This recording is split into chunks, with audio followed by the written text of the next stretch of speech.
as an entrepreneur and you start to resonate with people in certain movies and you think that, there's certain ways that you have to build a team. So many entrepreneurs start off in that journey. And I work with a lot of entrepreneurs, by the way. I coach a lot of entrepreneurs. I work with a lot of entrepreneurs. I mentor a lot of entrepreneurs now. And I constantly hear the same thing. I can't afford to give somebody $100,000 a year. I can't hire. How am I going to hire when I have no money to hire?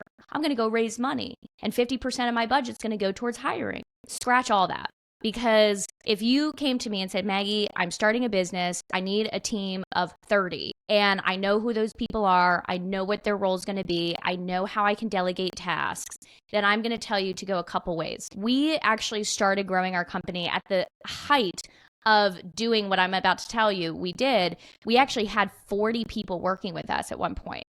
And managing larger teams is something that, at least for me, I knew I had to build a system.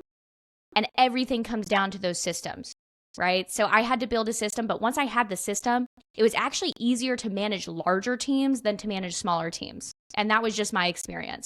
So we had no money when we first started. We had no resources. We really didn't have a network of people. We were growing that network.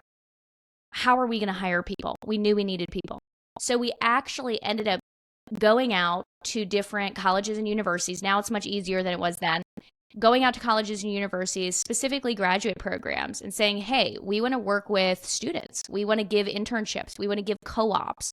We want to work with students and we'll give them college credit and we'll help them along that journey. So we actually grew our team originally with interns. We had as many as 40 interns working with us, giving all of them such incredible experiences.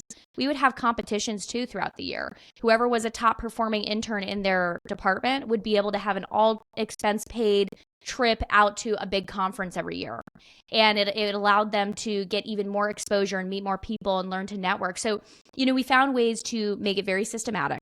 We found ways to really grow. And then once we had the money and we were ready to start hiring, we knew who we could go to because we had been working with so many interns. Many of these interns were with us for a minimum of 4 months. Co-ops were as long as 8 months. So some of these interns we got to know really well. We saw their work ethic. We saw how they performed. We saw their passion.